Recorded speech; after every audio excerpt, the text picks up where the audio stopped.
Magandang araw po, mga kaibigan. Welcome po sa Kalil TV. Atin pong tunghayan ang aking kwento na pinamagatang Married to the Mysterious Lover. Pero kung bago ka pa lang sa aking channel, paki-like po ng aking video, paki-click po ng subscribe button gayon din ang bell icon para lagi kayong updated sa mga paparating ko pang uploads.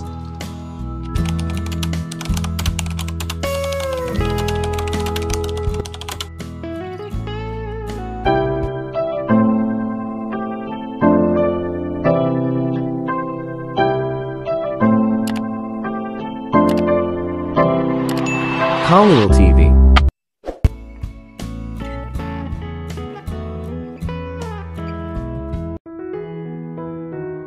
Part 36. Si Jake ay masigasig na iligtas ang buong sitwasyon. Hindi niya hahayaang may mangyari sa relasyon ni Kian Hendricks at Sabrina. Habang ang kanyang mga magulang ay hindi pa nakakahanap ng mga sagot upang ibigay sa mga nagtatanong na tingin ni Kian Hendricks, siya ay nagsalita. Ano ang sinasabi mo, Tita Lashana? Bumagsak ka at gusto mo pang kaladkarin ang mga magulang ko sa gulo na dulot mo. Marami ka nang nagawang pinsala. Huwag gawing mas komplikado ang mga bagay kaysa sa ngayon. Nabugbog mo ang ego ni Sabrina at inaasahan ko na dapat kang magpakumbaba at humingi ng tawad sa kanya. Sina Sabrina at Kuya Kian Hendricks ay dalawang purong tao na mapalad na makilala ang isa't isa. Bakit mo sinusubukang gumawa ng kaguluhan sa kanilang buhay pag-ibig? Bakit ba lagi kang masama sa mga salita mo? Hindi sinang-ayunan ni Paula ang ginawa ng kanyang ina. Kumunot ang noo niya sa kanyang ina at alam niyang nawala ng mukha ang kanyang ama sa harap ng kanyang mga pamangkin at mga babae.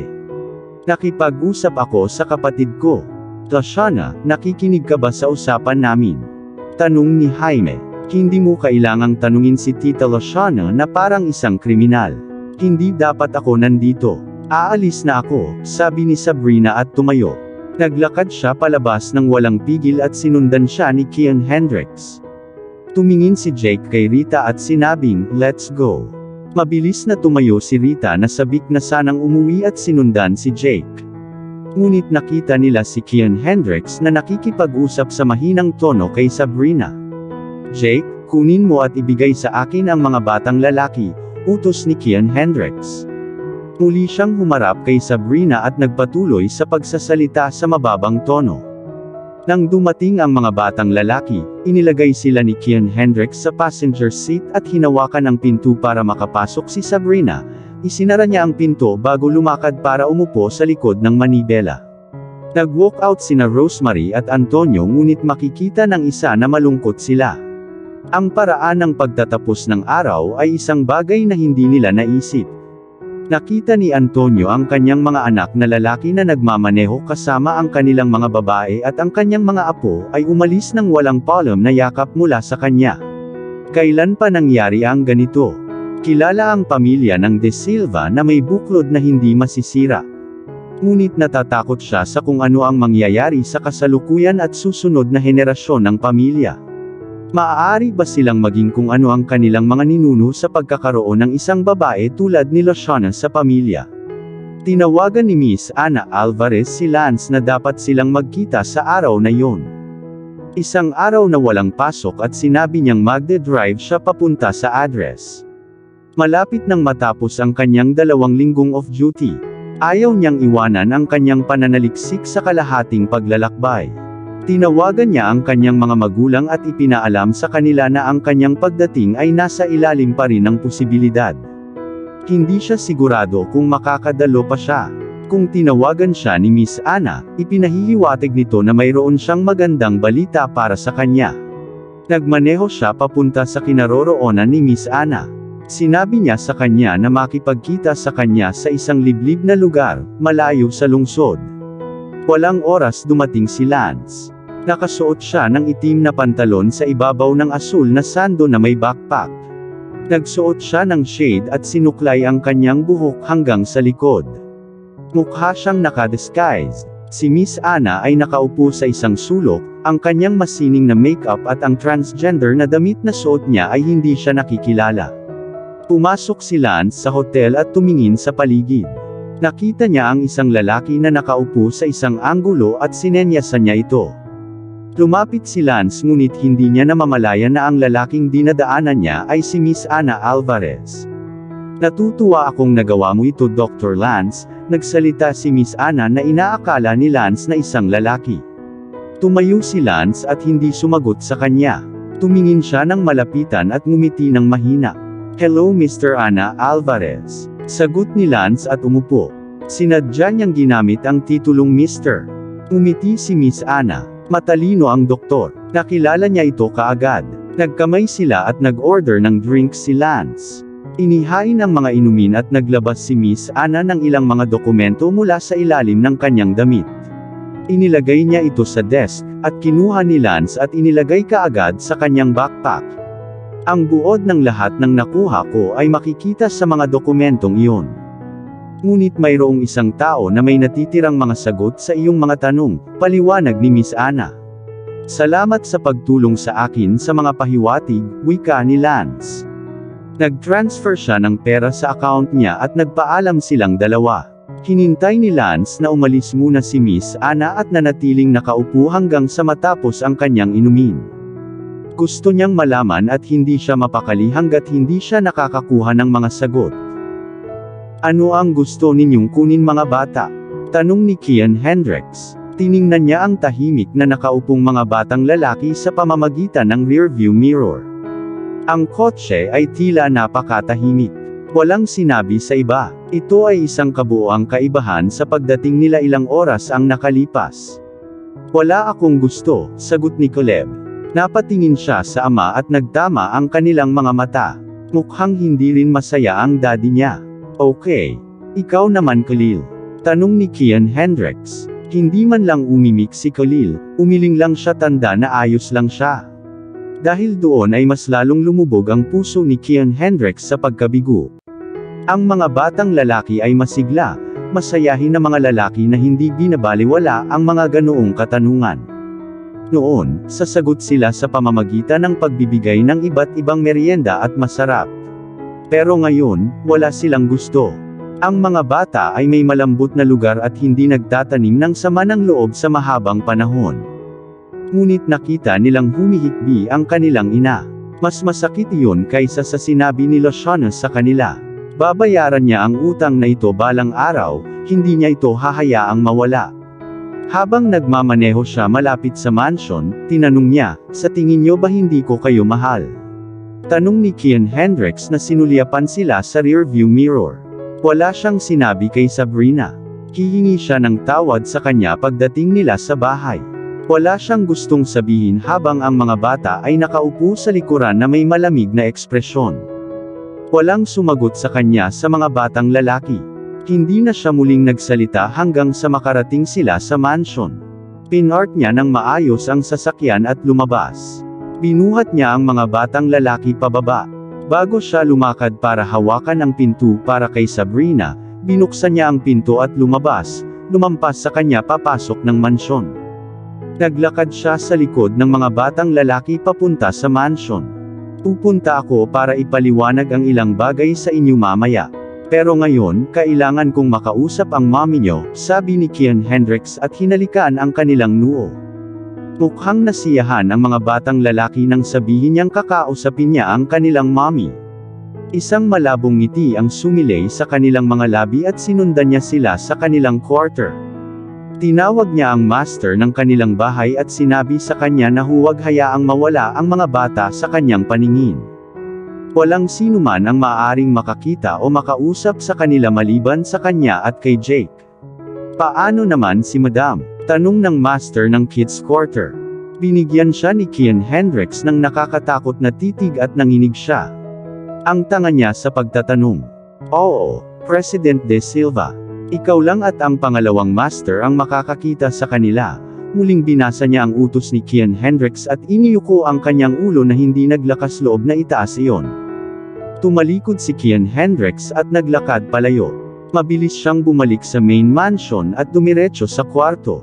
Nakita niyang hinihila ni Sabrina ang zipper ng kanyang suitcase, nakapagpalit na siya ng polo at nakasuot ng silk gown. Nakapatong ang polo sa ilalim ng trash bin sa isang sulok ng kwarto. Nakita niya ito at napabuntong hininga. "Iiwan mo na ba ako, mahal ko?" tanong niya. Nakauwi na si Lance. Isinara niya ang pinto at inilabas ang mga dokumento.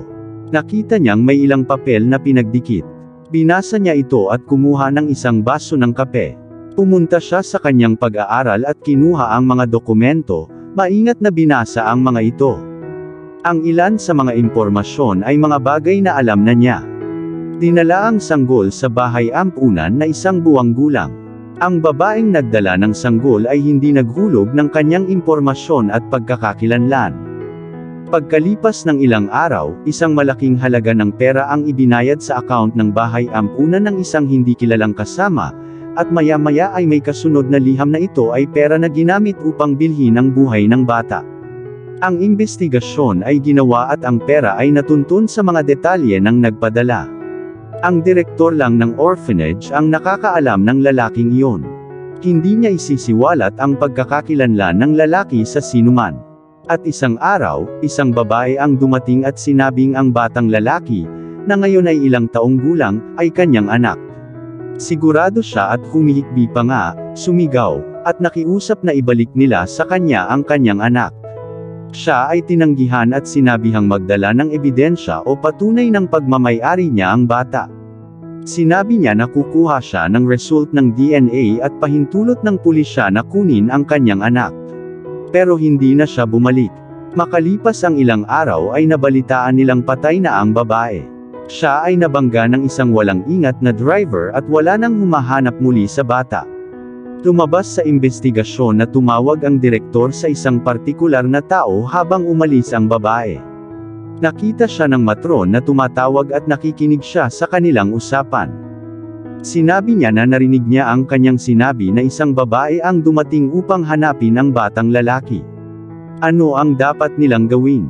Iyon lang ang sinabi ng direktor at ang sumunod nilang narinig ay patay na ang babae noong araw ding iyon na umalis siya sa bahay ampunan, sa katunayan sa loob ng ilang oras pagkatapos. Ngunit hindi kilala ang tinawagan ng direktor. Ngunit hindi nagtagal ay nagbitiw siya pagkatapos at umalis. Iyon lang ang alam nila tungkol sa batang lalaki maliban sa pagdating ng isang mag-asawa at inampon ang batang lalaki. Napapikit si Lance. Isang bagay ang sigurado, dinukot siya sa kanyang mga tunay na magulang. Pero bakit? Bakit may gustong manakit ng inosenteng sanggol? Nanay ba talaga ang babaeng iyon? Namatay ba siya sa isang aksidente o pinatay siya? Nakita niya ang pangalan at address ng direktor. Hahanapin sana siya. Kailangan lang niyang hanapin siya at tanungin kung ano ang alam niya tungkol sa batang lalaki noon. Dapat may alam siya na makakatulong. Hindi pinansin ni Sabrina si Kian Hendricks. Nagpasya siyang iwan siya. Ngunit alam niyang mahirap isama ang kanyang mga anak. Alam kong nasasaktan ka. Ang sinabi ni Loshana ay sulit na hindi ka masaya. Pero huwag mong ilabas ang galit mo sa akin. Hindi mo ako mapapasan sa hindi makontrol niyang dila. Hindi ko maisip na mabuhay nang wala ka. I love you, pagsusumamo ni Kian Hendricks. Sinaman siya ni Sabrina, hindi mo ako mahal. Akala ko ikaw ang gumawa.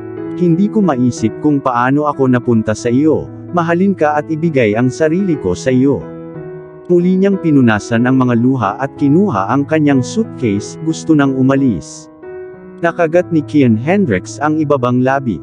Hinawakan siya nito sa kanyang braso, tinitigan siya. Naramdaman ni Sabrina ang paghigpit ng kamay nito sa kanya. Nasaktan siya nito at sinubukan niyang kumawala sa kanya ngunit hindi niya magawa. Sa tingin mo hindi kita mahal. Dahil sinabi ni Loshana. Mas gugustuhin mo pang paniwalaan ang basurang sinabi ng iba kaysa sa pagtatapat ng pagmamahal ko sa iyo.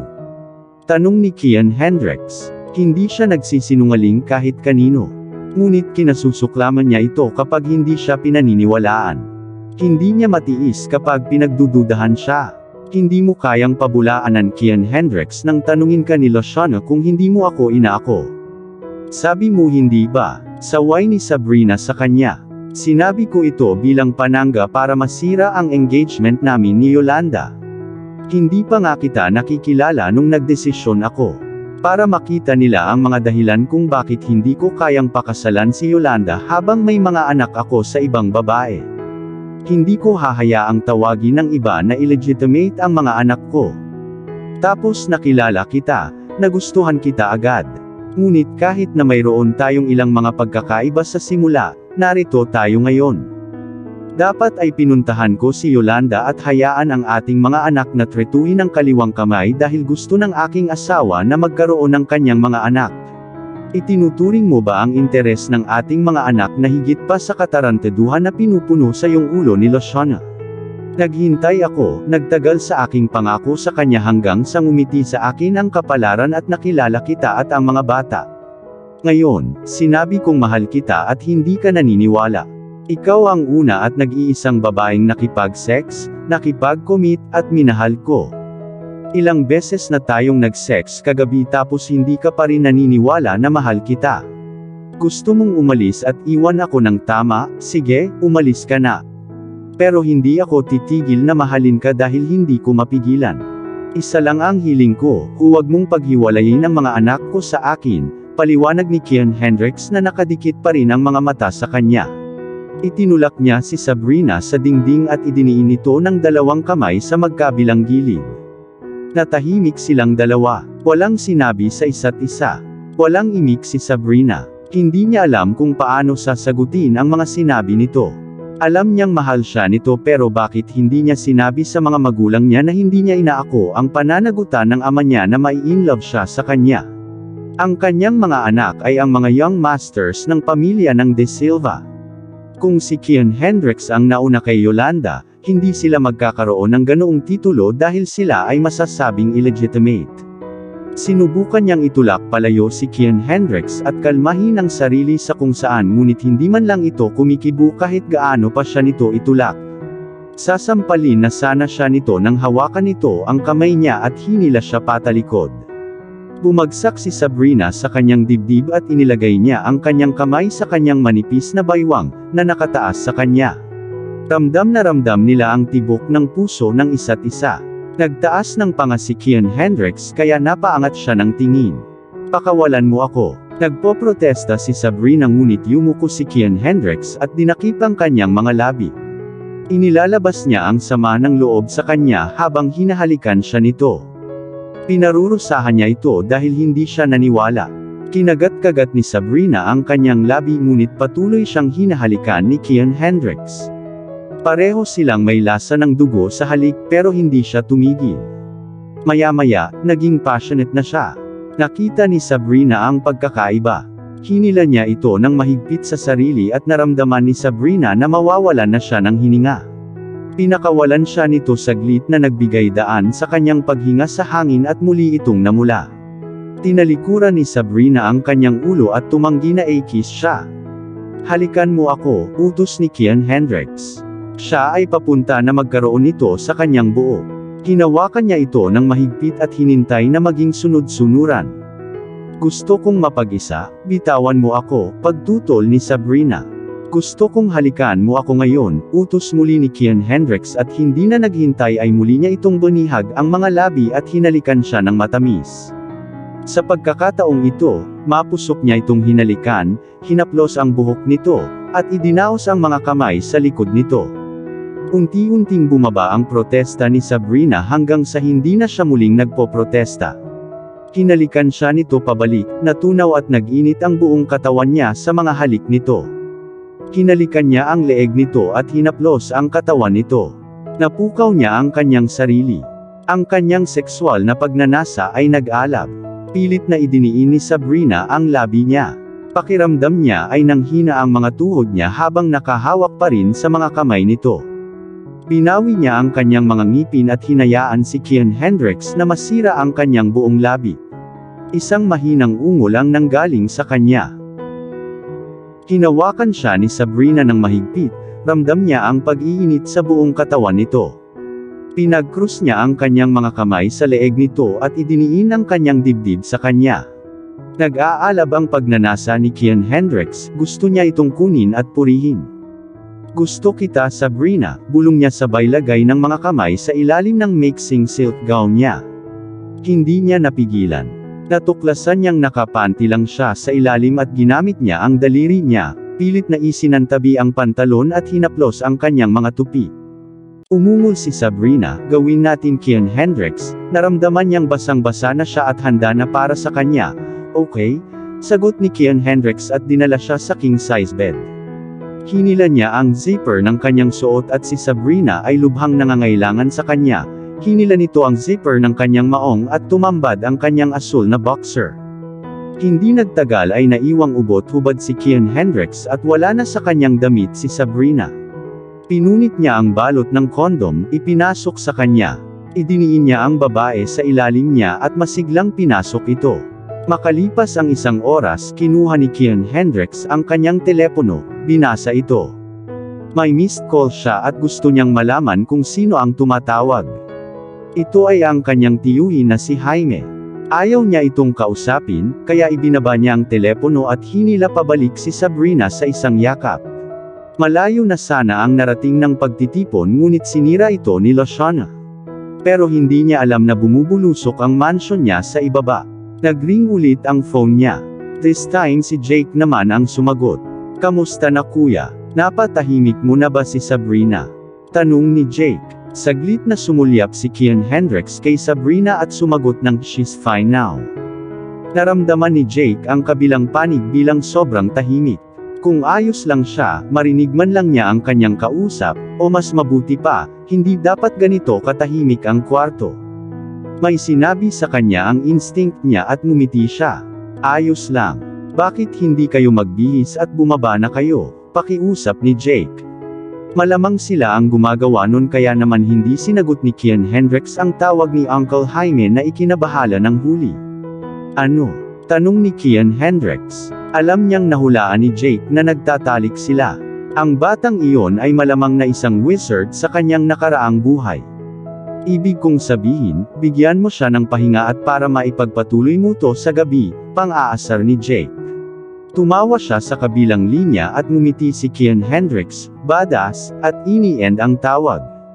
Narinig ni Sabrina ang pagtawa ni Kian Hendricks at nagtanong, "Si Jake yun di ba?"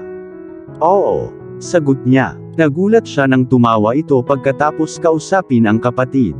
"Ano ang sinabi niya?" tanong niya, ipinatong ang ulo sa katawan nito at ang kamay sa baywang nito. Sakto namang sinabi ni Kian Hendricks sa kanya ang sinabi ni Jake at tumawa siya.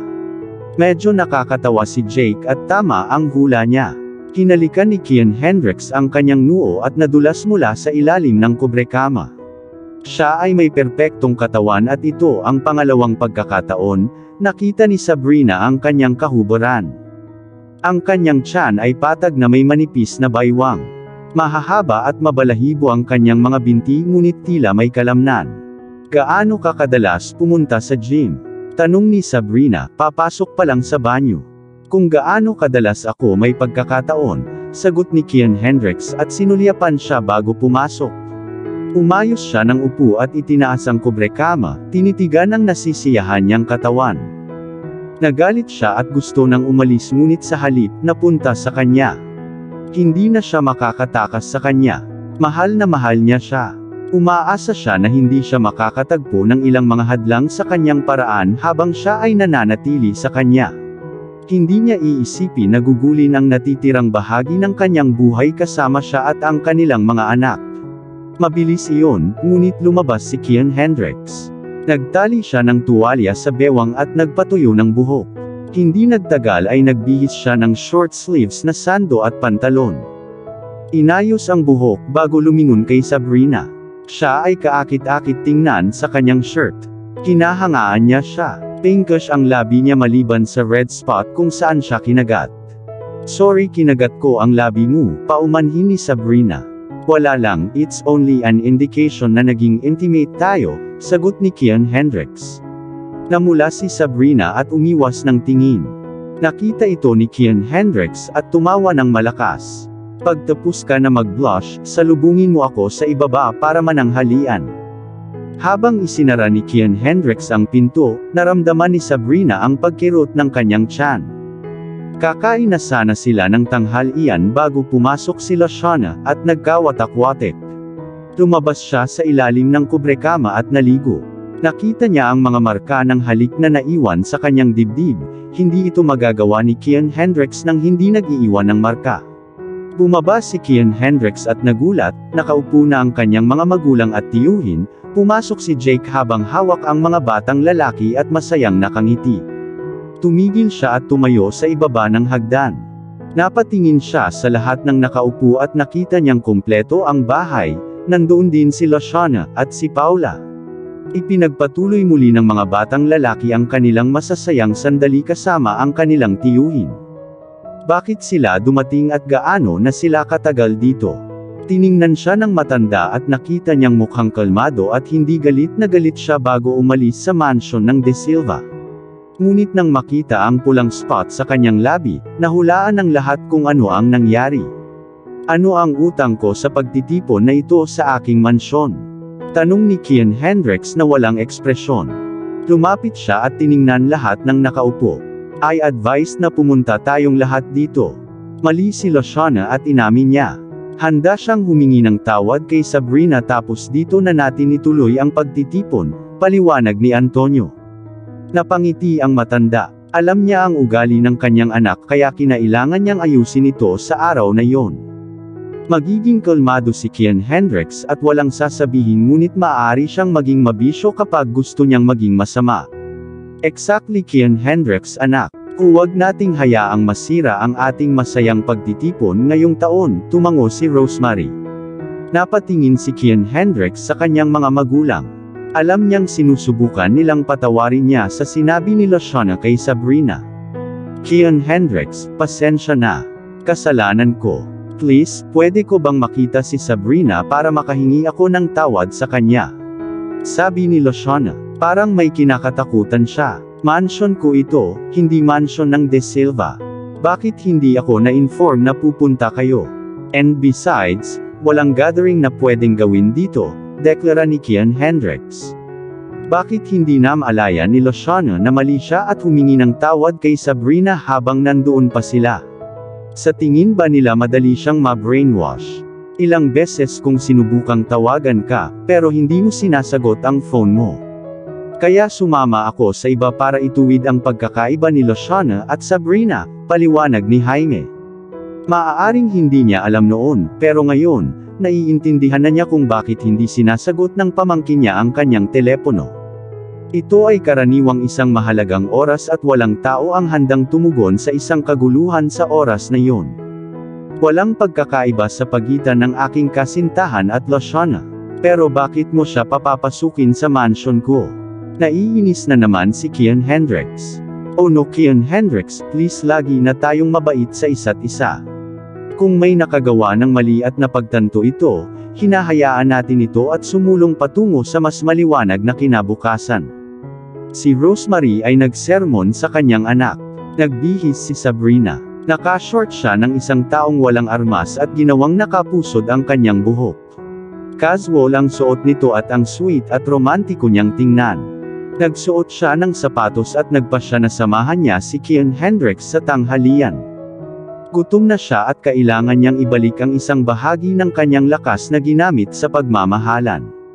Lumabas siya ng kwarto at lumapit sa hagdan nang makarinig siya ng mga boses. Ang kay Kian Hendricks ay mas malakas at puno ng mga hinaing. Tumalikod siya at nakinig. Ayoko na pumunta kayong lahat dito para kay Sabrina. I will go even with anybody, even your mom. Sasama ako kahit kanino, kahit ang mama mo. Sinabi ko lang sa iyo noon na gusto kong maging responsable para sa ina ng aking mga anak kaya hindi ko na matutuloy ang Yolanda Tan. Noon lang ako nagsabi ng ganyan. Ngunit ngayon, siniraan ni Lashana ang aking mga anak at ang kanilang ina. Paano mo maihahambing si Sabrina sa isang stripper? For heaven's sake, kinuha ko siya sa unang pagkakataon nang walang pahintulot niya. Kung gagawin niyon ng isang lalaki sa iyong anak na si Paula, hindi mo ba hihilingin na managot siya sa kanya? Kahit magdesisyon si Sabrina na patawarin ka, hindi kita patatawarin. Mahal na mahal ko siya at dapat kong protektahan at ipaghiganti ang lahat ng sumusubok na saktan siya sa anumang paraan. At dito na po, nagtatapos ang part 36 ng ating kwento. Sabay-sabay po natin abangan ang susunod na kabanata. Paki-support rin po ng mga kwentong pag-ibig ni Dion Channel TV na asawa po ni Khalil TV. Maraming salamat po. God bless and stay safe everyone.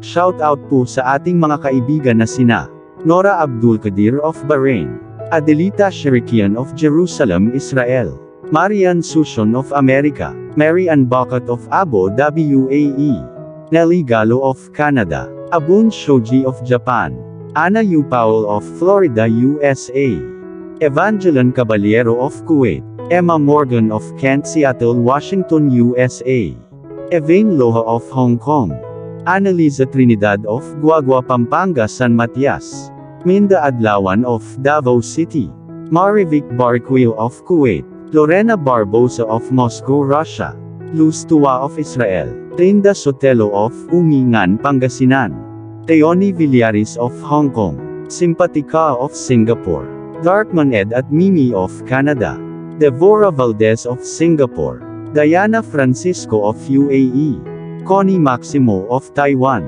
Catherine Asaha of Kuwait, Jasmine Ramos of Abu Dhabi UAE, Annalisa Jamie of Saudi, Deds Adam of UAE, Annalisa Soldanya of Kuwait, Edita Barrientos of Saudi Arabia, Fielda Liwan of Singapore, Janice Lunhas of Qatar, Jane Zinu of Riyadh City, Jennifer Gonzalo of Kuwait, Jane Gupit of Batangas City, Judy Char of Kuwait, Jean the Best of England, Harna Baduli of Saudi Arabia, Helen Tambanilo of Bahrain, Zenaida Porter of Australia, Hala Aguilan of UAE, Karen May Plato of Hong Kong, Merlin Thomas of Bahrain, Maria Renbuentipo of Uniza Al-Qasim KSA, Via Sagde of Kuwait, Nitz Reyes of Kuwait, Naranjo Luz of Hong Kong, Nympha Tolentino of Hong Kong, Maria Luningning Fabre of Brunei, Castaneda Jane of Macau, Cheryl Pastor of Hong Kong, Blessy A. Vitrio of Cyprus, Europe, Brigada Arconado of Hong Kong, Sia Sampok of Riyadh, Saudi Arabia, Cheryl Crofts of Australia, Coco Alcos of Germany, Elorder Dates Linkay of Hong Kong, Concepcion Zingabo of Qatar, Chiang Lo of Hong Kong, Elisa Orivilio of Barcelona, Spain, LV Canlubo of Batangas, EJ Cat of Hong Kong, Flor Arcega of Ambulong, Batangas City, Gemma Cubila Geraldo of Cyprus, June Gwyneth Igorot Country Sounds of Hong Kong, Hayane of Japan, Janine Castaneda of Casantaan, Urdaneta, Pangasinan, Jen Pitao of Qatar, Taylon 21 of Hong Kong, Tesel Ignacio of Hong Kong, Julie Bodoy of Italy, Marshall Lemery of Israel, Manang Mary's Channel of Amman, Maricel Love of Doha, Qatar, Mariam Hilario of Hong Kong, Melanie Isidro of France, Marivic Mauricio of Hong Kong, Meloji Sago of Singapore, Margarita Obunia of Dubai, Maria Cristina Uding of Riyadh KSA, Manette Chavez of San Diego, California, USA, Mary Grace Galen of Riyadh KSA, Mayu Calamente of Qatar, Maricel Dela of Hong Kong, Zenaida Bolo of Riyadh KSA, Rodover Magallanes of Hong Kong, Rovlin Gamboa of Taiwan, Vilma Abrium of Macau, So Mendoza of Abu Dhabi UAE, Rowena Bandong of Macau, Putri Bungso of Riyadh KSA, Ray Jane Costa of Casantaan, Urdaneta, Pangasinan, Reynaldo Castaneda of Cabuloan, Urdaneta, Pangasinan, Olivia Dupagan of Singapore, Daleth Sevilla and Renan Sevilla of Alhambra, Los Angeles, California, Thea Williams of New Jersey, USA, Ludi Fan of Australia, Lorna Bayunas of Qatar, Luisita de la Cruz of Riyadh KSA, Mercy Hernandez of Israel, Neri Uy of Hong Kong, Kenta Hamamoto, Fe Cruz, Vladimir Casimo, Glyceria Salab, Rex Roy, Jules HL101, Gemela Dumasil, Elsa Maestro, Jelon Dennis Ruiz, Gloria Cha of Quezon City, Gina Judy Adan, Josie Silva, Ruth Meru of Taiwan, Sheila Rubio, Zenaida Abo, Tin Oronan Updates, OFW Adventures 404. Patsy CP, Reina Roque, Mari Lupanerio, Gina Olan, Amalia Capati, Jacqueline Pascual, Elisa Mendoza, Mary Grace Patricio, Sunida Abo, Arlene Esdava, Alia Garbawi,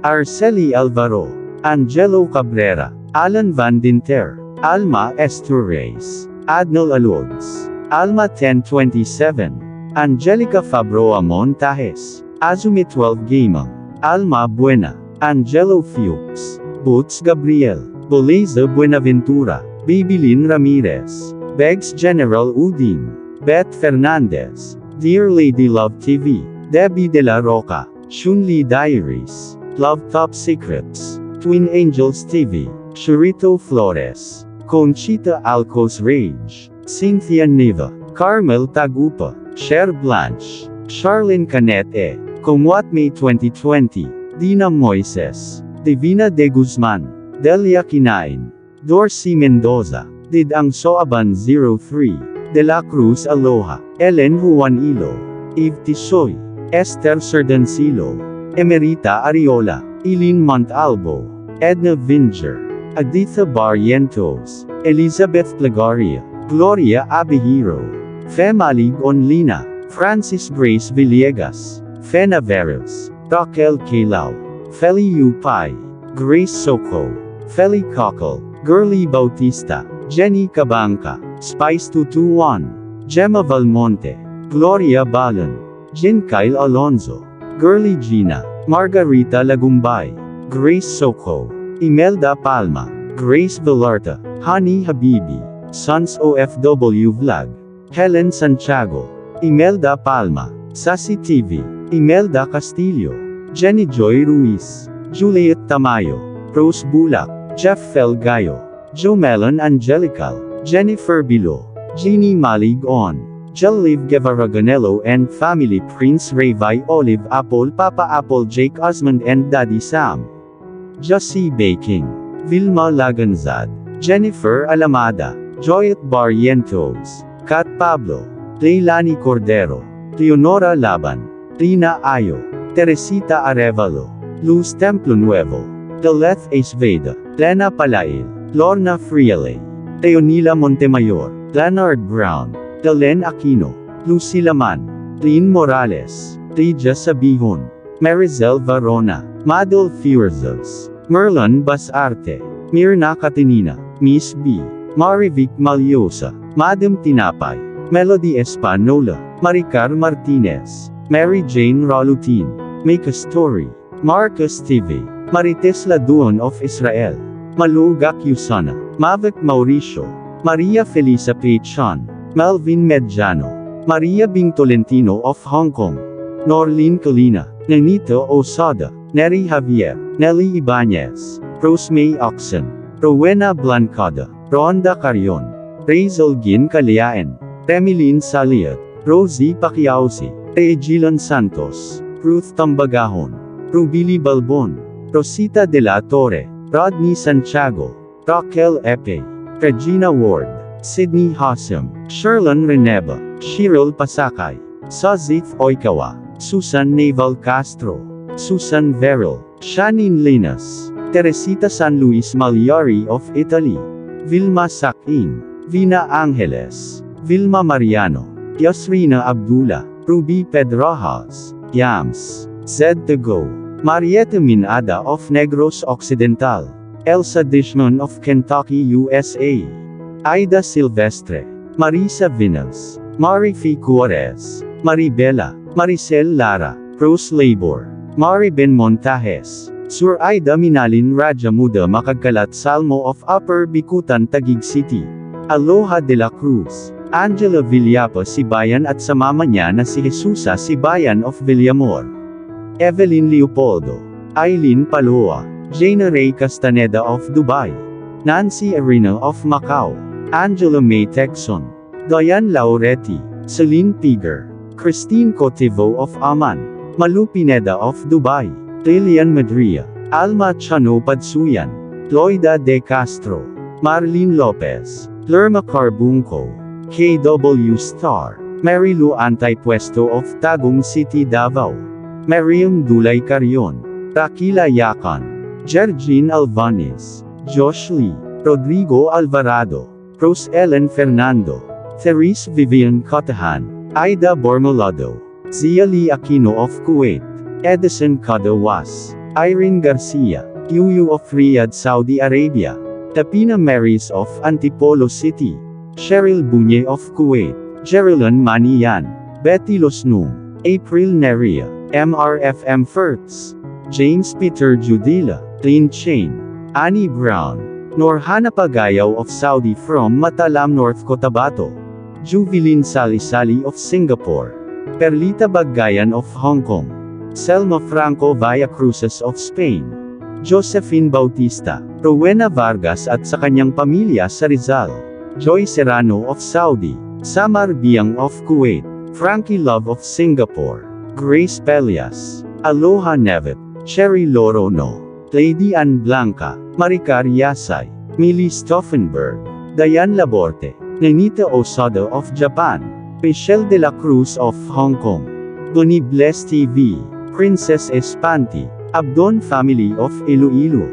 Neri Sarelianos. Julie M. Baniti. Celeste Casal of Singapore. Meredith Castilla of Bahrain. Mary Ann Salandanan of Hermosa. Rebecca Beer of Germany, Frankfurt. Maria Svensson of Norway. Rosalie Estrada of Maranding Lala, Lanao del Norte. Jane Adahar of Caloocan. Rosalie Season. Lors 25 Sagitan. Maraming salamat po sa laging pag-support nyo sa Dion Channel TV at Kalil TV. God bless and stay safe.